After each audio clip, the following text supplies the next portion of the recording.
Good morning po sa ating lahat. Sa umaga pong ito, ang pamagat ng aking pong dadalhin sa umaga ito ay mga matang ganap na nakakakita. So, marahil sa ating narito ngayon ay wala namang bulag. Pero wag tayong kasi siguro na talagang malinaw ang ating mga mata.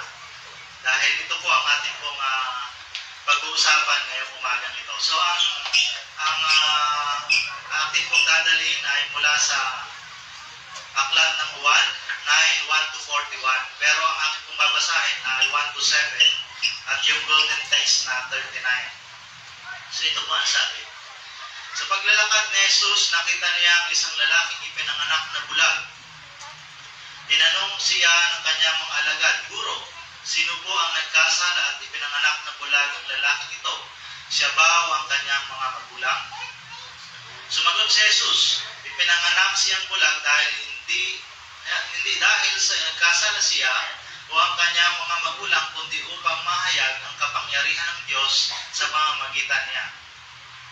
Kailangan gawin natin ang mga pinagagawa ng nagsugo sa akin habang maaga pa. Malapit na ang gabi at wala nang makagagawa pagsapit niyo. Habang ako'y nasa sanlibutan, ako ang ilaw ng sanlibutan." Pagkasabi nito, dumura si Jesus sa lupa at gumawa ng putik. Pagkatapos, ipinahid niya ito sa mata ng bulag. Sinabi ni Jesus sa bulag, "Pumunta ka sa deposito ng tubig sa silo at maghilamos ka roon." Ang kahulugan ng salitang silo ay sinugo. Ganon nga ang ginawa ng bulag at nang magbalik siya ay nakakakita na.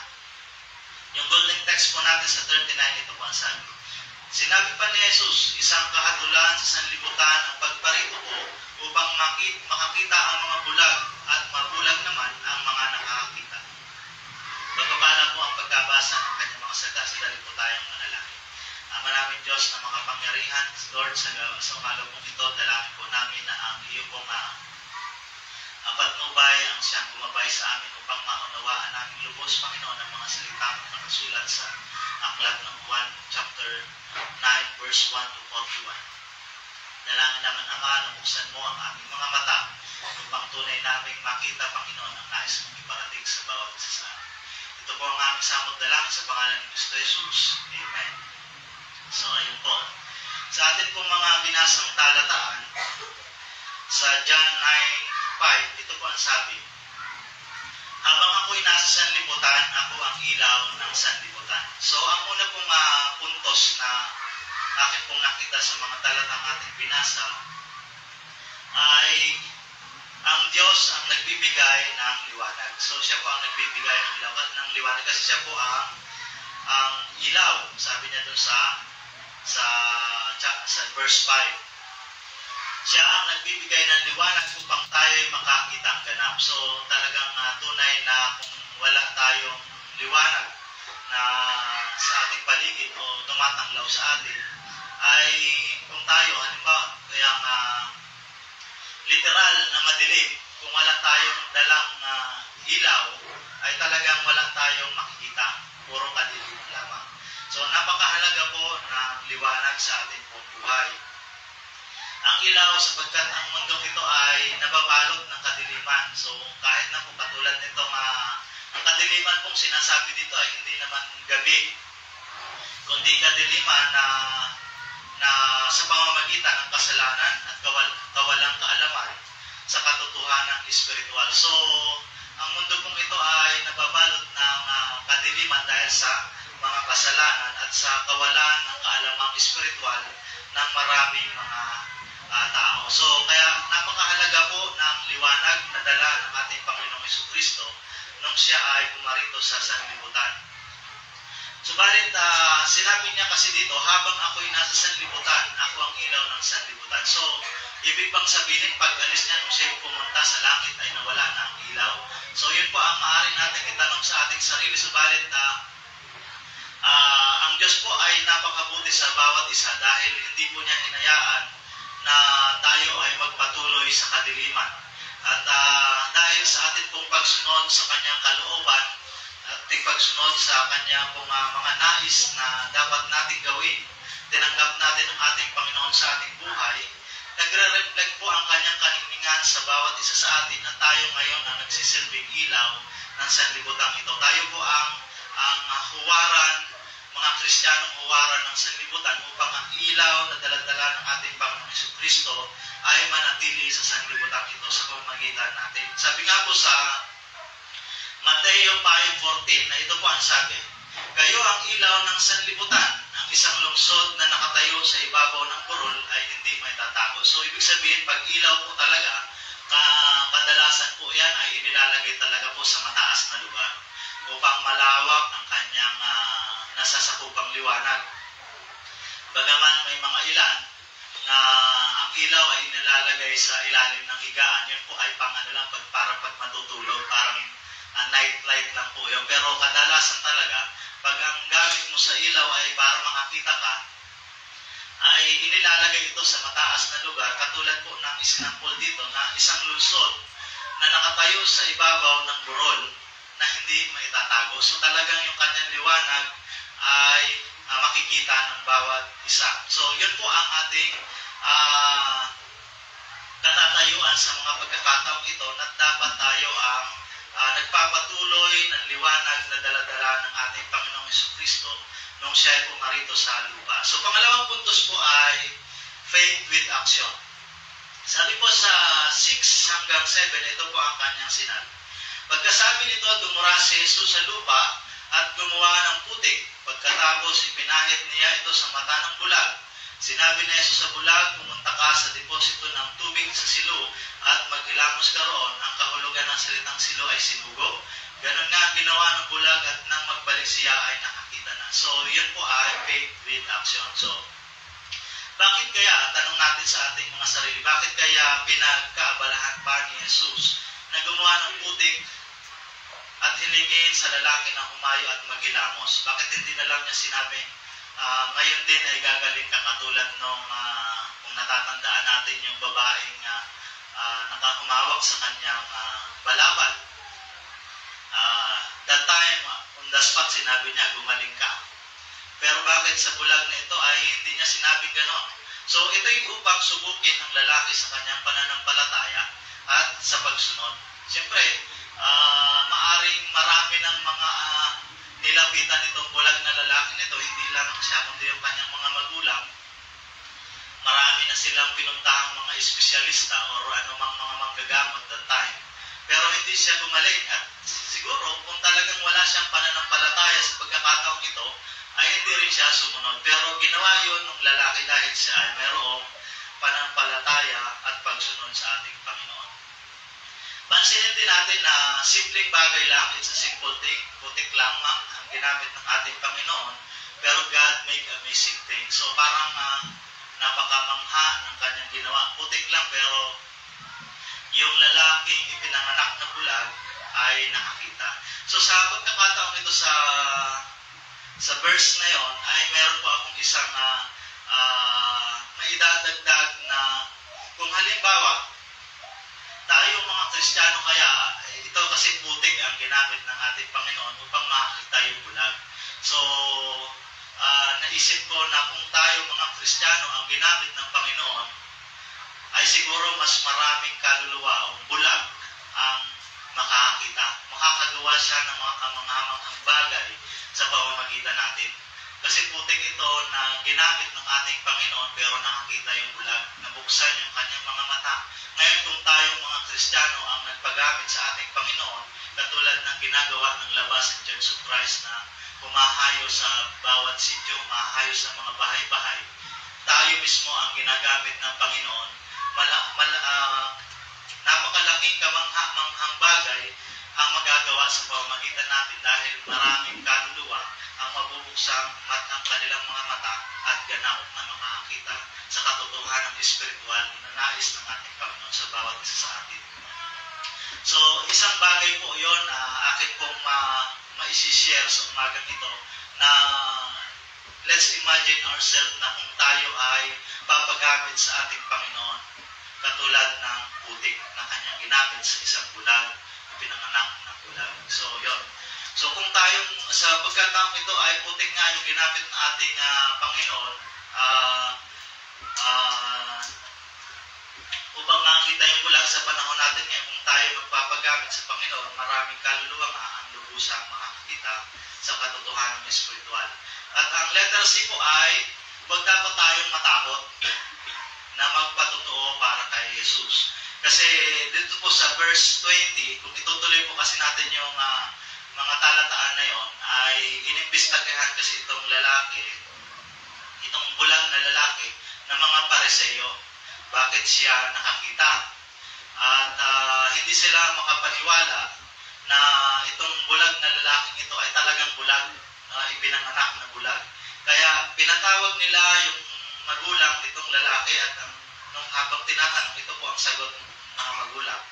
Sumagot ang kanyang magulang, mga magulang, anak nga namin siya at siya ipinanganak ng bulag.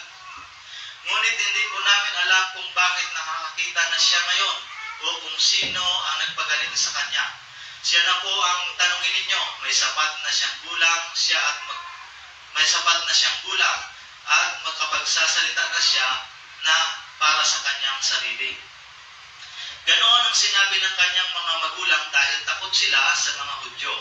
Alam nilang pinagkaisahan ng mga Hudyo ang naitiwalag sa sinagoga ang sino mang magpapahayag na si Jesus ang Kristo. So, ito po, natakot yung mga magulang ng bulag na lalaki kasi alam niya na meron ng batas or ordinansa yung mga Hudyo or Pariseo na kapag ipinahayag nila na si Jesus Christ, si Jesus ay Kristo, sila ay ititiwalag sa sinagoga. Kaya sila ay natakot na magsalita at magpatotoo sa kadakilaan ng ating Panginoong Jesucristo. So dapat po tayo mga Kristiyano, hindi po dapat tayo natatakot na magpatotoo sa kabutihang ginawa sa atin ng ating Panginoon. So dapat, ang mga tao po kasi na nararanasan ng mga tao ay takot tayong may mawala sa atin sa pagpapatuon natin kay Kristo. Parang natatakot tayo na kung ano man yung mga bagay na mawawala sa atin. Takot tayo na mawala ng kaibigan sa pagsunod natin kay Kristo. So, dapat po itong mga bagay na ito ay atin pong isinasantabi, alang-alang sa atin pong pagsunod at pagpapatotoo sa ating Panginoong Jesucristo. So, dapat huwag tayong matakot na magpatotoo kay Kristo katulad ng lalaking bulag na kahit na siya ay itiniwalag ng mga Pariseo. Kung babasahin po natin ito sa verse 35, na sa 35 po siya ay itinakwil ng mga Pariseo. So yun po, ang ating pong pinag-uusapan na ito ay ang pagkabulag dito na ating pinag-uusapan ay may dalawa pong klase. Ang una po ay ang physical na pagkabulag. So dapat po natin, baka po tayo ay malito. So meron po tayong dalawang klase ng pinag-uusapan ng pagkabulag. Ang una po ay physical na pagkabulag. Ito po ang matatagpuan natin sa verse 1. Na sabi ay, sa paglalakad ni Jesus, nakita niya ang isang lalaking ipinanganak na bulag. So talagang bulag po ito physically. Hindi siya nakakita, ipinanganak siya talagang walang paningin. At yun namang isa ay bulag sa katotohanan. So kahit na po tayo dilat, katulad na sinabi ko sa inyo kanina, huwag po tayo makasisiguro na talagang nakadilat ang ating mga mata. Maaaring physical na nakakita tayo, pero bulag naman tayo sa katotohanan. So sabi po sa 39, ito po ang sabi, sinabi pa ni Jesus, isang katahatulan sa sanlibutan ang pagparito ko upang makakita ang mga bulag at mabulag naman ang mga nakakita. So yan po yung yung spiritual na ay bulag sa katotohanan. So yan po. Kaya dapat may pagkilos tayo, makita natin ang katotohanan at gawin ito bilang tayo yung mga Kristiyano na. At paggamit tayo sa Panginoon upang marami pang bulag sa katotohanan spiritual ang lubusang makakita. So pangatlong puntos po ay yung matang ganap na nabuksan. So yan po. Pangatlo na po ito. At ang sabi po sa 35 ay ito po nga sabi. Nabalitaan ni Jesus na ang lalaking pinagaling niya ay itinawalag ng mga Pariseo. Kaya't nang matagpuan niya ito ay kanyang tinanong, sumasampalataya ka ba sa anak ng tao? Sumagot ang lalaki, sino po ba siya, Ginoong? Sabihin niyo sa akin upang ako'y manalig sa kanya. Siya'y nakita mo na, siya ang kausap mo ngayon, wika ni Jesus. Sumasampalataya po ako, Panginoon, sabi ng lalaki at sinamba niya si Jesus. So, yun po. Kung halimbawa tayo sa pagkakataong ito, katulad ng ginagawa natin na tayo po ay humahayo, paano kaya natin malalaman na yung kanila pong kung sila'y ganap ng nakakakita sa ating Panginoong Jesucristo? So una po ay letter A po ay pag-aalala sa kanilang kalagayan at kapakanan. Sa verse 35 nga po ay makita natin ang pag-aalala ni Jesus sa kapakanan ng bulag na lalaki. At upang buksang ganap ang kanyang mga espiritual na mata sa pamamagitan ng tanong na sumasampalataya ka ba sa Panginoon, sa anak ng tao. So doon po ay inaalala ng ating Panginoong Jesucristo ang kalalagayan ng kanyang mga sa panahon natin ngayon, inaalala natin yung kalagayan ng ating mga binabahay-bahay kung sila ba ay nananampalataya sa anak ng tao. So dapat po ay inaalam natin ang kanilang kalagayan at kapakanan. Ang letter B po ay dapat sinusuri din natin kung inaalam ano na ba ang status ng kanilang spiritual na kalalagayan. Mapapansin po natin sa mga verse na 11, 17, and 38 na nandun yung dynamic faith or pataas na na uri ng pananampalataya. Sa verse 11 po ito ang sinabi. Sumagot siya, ang lalaking tinatawag na Jesus ay gumawa ng putik at ipinahid iyon sa aking mata. Pagkatapos sinabi niya sa akin, pumunta ka sa silo at maghilamos. Pumunta nga ako doon at naghilamos at nakakita na ako. Ito kasi yung time na tinatanong siya bakit siya nakakita at sino ang nagpagaling sa kanya. So, doon sa verse 11 ay makikita natin sa pamamagitan ng kanyang sinabi na tinatawag na Jesus. So, ibig sabihin, parang wala pa siyang idea kung sino itong si Jesus Christ. Kasi bulag na siya, hindi niya alam kung ano mga nangyayari. That time, maaaring naririnig niya na itong si Jesus ay nagpapagaling pero wala siyang idea. Wala siyang alam pa. So parang pangkaraniwang tao ang kanyang pagkakilala sa ating Panginoong Jesucristo. At sa 17 po ay ito naman, tinanong siya ulit ng doon sa una kasi ang nagtanong dito yung mga dating nakakita sa kanya na siya ay namamalimos, yung kanyang mga kapitbahay. Pero dito sa 17, ang nagtatanong na dito ay mga pariseo. At ang sabi dito, kaya tinanong nilang muli ang dating bulag. At ikaw, ano naman ang masasabi mo tungkol sa kanya? Ang tinutukoy dito ay yung kung ano masasabi niya doon sa nagpagaling sa kanya.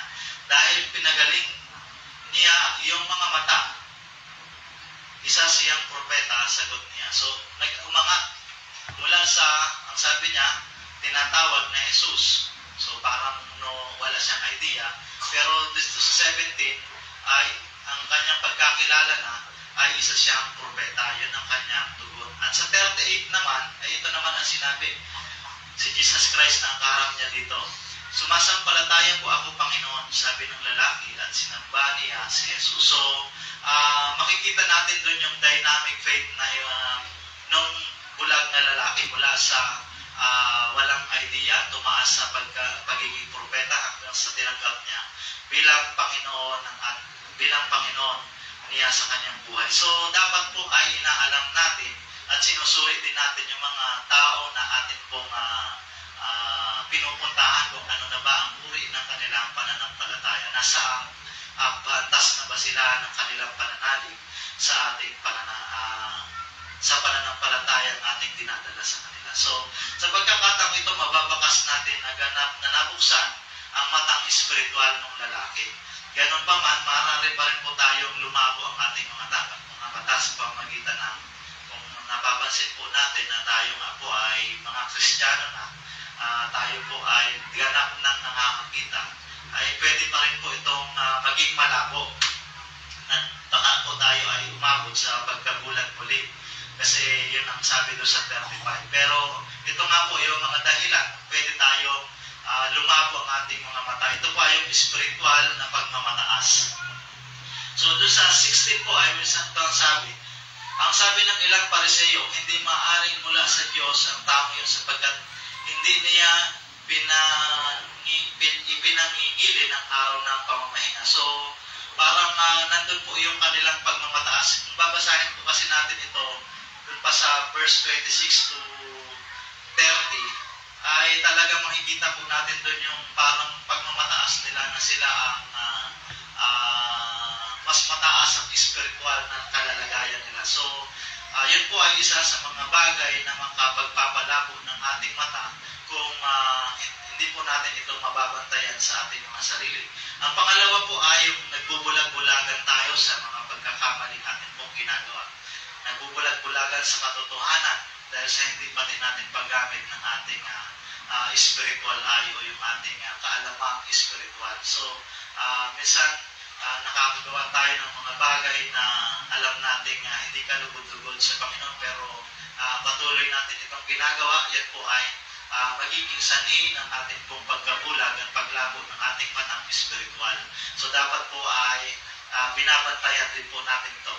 Sa pangatlo po ay yung kasalanan sa ating puso. Yung bang katulad dito sa kwentong ito, sa mga talatang ito na ating pinag-aralan o ating isinare sa umagang ito, mapapansin natin dito na kaya naman talagang paulit-ulit na tinatanong ng mga Pariseo itong lalaking bulag ay hindi dahil sa kung ano pa man, kahit na alam nilang maaaring that time ay alam nilang talagang itong si Jesus Christ ay nagpapagaling, pero ang kanila pong hinahanap talaga dito o ginagawang putas ay nagpagaling si Jesus Christ sa araw ng Sabat upang siya ay mahatulan. So talagang yun po ang kanilang laman ng puso, yung hanapan ng kamalian ng ating Panginoong Jesucristo. So yung tatlong bagay po na yan, spiritual na pagmamataas, nagbubulag-bulagan dahil sa hindi paggamit ng spiritual na kamalayan, at yung kasalanan sa ating puso, yan po ang mga bagay na maaaring magpabalik sa atin sa kadiliman. Dahil kung tayo po'y mabubulag, magiging madilim po ulit ang ating kalagayan. So mula sa mga talataan yan po ang mga bagay na yan. So bilang pangwakas po, ay ito po ang ating pong masasabi.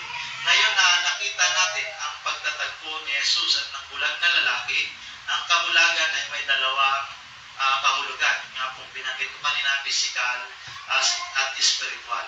At kahit walang sino man sa ating bulag sa diwang physical ngayon, mahalagang suriin ang ating mga sarili upang makita kung ang ating mga matang spiritual ay ganap ng nabuksan ni Jesus. So yan po lamang at maraming salamat.